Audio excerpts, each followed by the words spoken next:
All India civil service പരീക്ഷയിൽ 558ാമത്തെ rank മേടിച്ച അരുണിമയാണ് നമ്മളോടിപ്പോ ഉള്ളത്.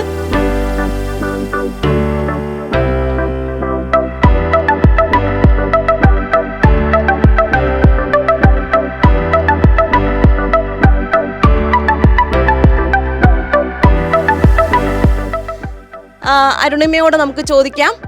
അരുണിമ, ഈ ഒരു വിജയത്തിലോട്ട് അരുണിമയെ എത്തിച്ച ഘടകം എന്താണ്?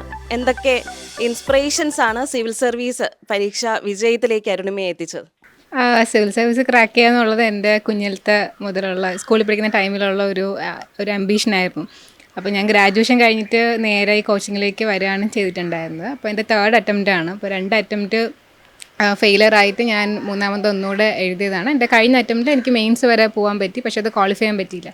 അപ്പം എനിക്ക് തോന്നുന്നത് കൺസിസ്റ്റൻ്റ് ആയിട്ട് നമ്മൾ ഫെയിലർ വന്നാലും പിന്നെയും അത് തന്നെ വേണം എന്ന് വിചാരിച്ചിട്ട് ട്രൈ ചെയ്തതുകൊണ്ടും, പിന്നെ എൻ്റെ അച്ഛൻ്റെയും അമ്മയുടെയും എൻ്റെ ചേച്ചിയുടെയും ഒക്കെ ആ ഒരു വലിയ സപ്പോർട്ടും, അവർ നല്ലൊരു പില്ലർ ഓഫ് സപ്പോർട്ടാണ്.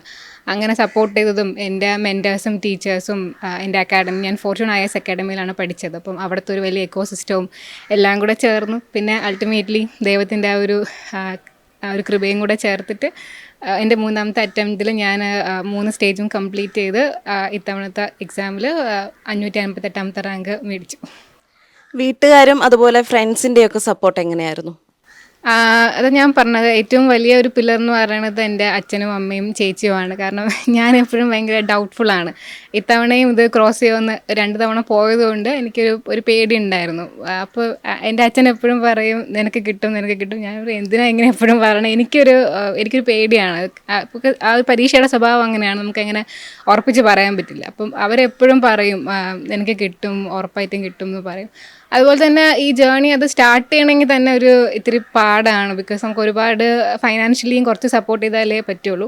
എൻ്റെ അച്ഛൻ ഒരു സാധാരണ ഇലക്ട്രീഷ്യനാണ്. അപ്പം അങ്ങനത്തെ ആളുകൾക്കൊക്കെ ഇതൊക്കെ ഡ്രീം ചെയ്യാൻ പറ്റുമോ എന്നുള്ളതൊരു നമുക്കൊരു ഡൗട്ട് തോന്നും. പക്ഷേ ആ ഒരു സമയത്ത് അവർ നീ പൊക്കോ, ഞാൻ പൈസ തരാമെന്ന് പറഞ്ഞിട്ടുള്ള അവരുടെ ആ ഒരു സപ്പോർട്ട് ഭയങ്കര ത്രൂ ഔട്ട്, മെൻ്റലി ആയാലും ഇങ്ങനെ ഫൈനാൻഷ്യലി ആയാലും സപ്പോർട്ട് ചെയ്യുന്നത് ഭയങ്കര ഒരിതാണ്. പിന്നെ എൻ്റെ ഫ്രണ്ട്സ് ആയാലും, എനിക്ക് ഒരു ബെസ്റ്റ് ഫ്രണ്ട് ഉണ്ട്, പുള്ളിക്കാരത്തിൻ്റെ പേര് പ്രിയങ്ക എന്നാണ്.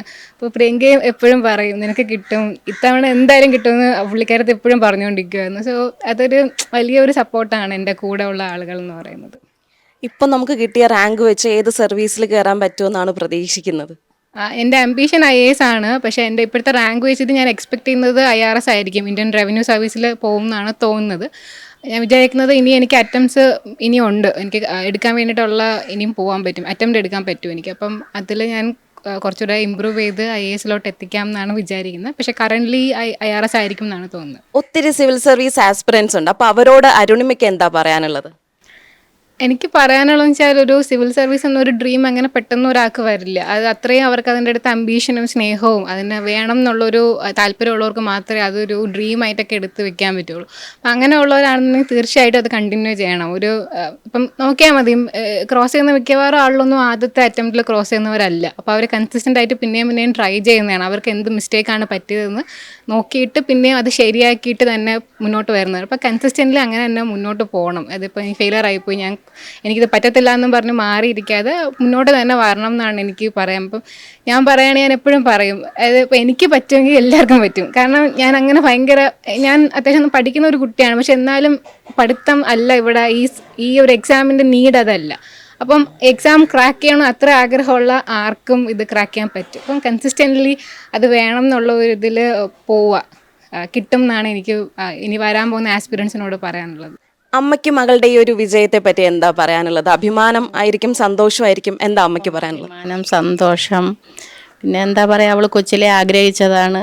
ഈ പ്രാവശ്യം അവൾക്ക് കിട്ടുമെന്ന് അവൾ മനസ്സിലുണ്ടായിരുന്നായിരിക്കും. നമ്മൾ ചോദിക്കുമ്പോഴേ അയ്യോ എന്നൊക്കെ ഒരുമാതിരിയൊക്കെ പറയുമായിരുന്നു. പിന്നെ ഈ പരീക്ഷയുടെ ഇത് അവൾ പറഞ്ഞല്ലോ, എന്തെല്ലാം ദൈവത്തിൻ്റെയും അവളച്ഛൻ്റെ അധ്വാനത്തിൻ്റെ ഫലം എന്ന് ഞാൻ പറയുന്നു. അച്ഛന് ഒത്തിരി സന്തോഷമായിട്ടുള്ളൊരു നിമിഷമായിരിക്കും ഇത്. അച്ഛൻ എന്താ പറയുന്നത്? എനിക്ക് പറയാനുള്ളത്, ഞാൻ വളരെ കഷ്ടപ്പെട്ടാണ് അവരെ വളർത്തിയതും പഠിപ്പിച്ചതും എല്ലാം. പക്ഷേ അവൾ വളരെ ബുദ്ധിമുട്ടിയും ഭയങ്കരമായിട്ടുള്ള കഠിനമായ അധ്വാനത്തിൻ്റെയും ഫലമാണ് ഇപ്പോൾ ഈ കിട്ടിയ വിജയം. അതിൽ ഞാൻ വളരെയധികം സന്തോഷിക്കുന്നു.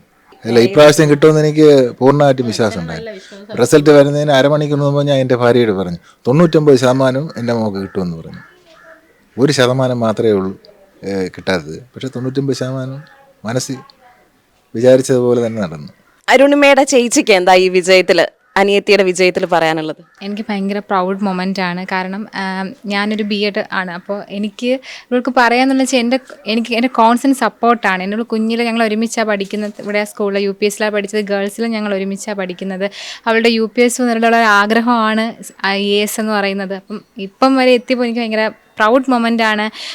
സാധാരണ എന്നെ ഇവൾ അറിയപ്പെടുന്നത് സ്കൂൾസിലായാലും ഞാൻ കഴിഞ്ഞിട്ടാണല്ലോ ഇവൾ ഒബിയസ്ലി പോകുന്നത്. അപ്പം അനുപമയുടെ അനിയത്തി എന്നാണ് എല്ലാവരും. ഇപ്പം ഞാൻ അറിയപ്പെടുന്നത് അരുണിമയുടെ സിസ്റ്ററാണ് ഞാൻ എന്നുള്ളൊരു വിത്ത് റെസ്പെക്റ്റ്.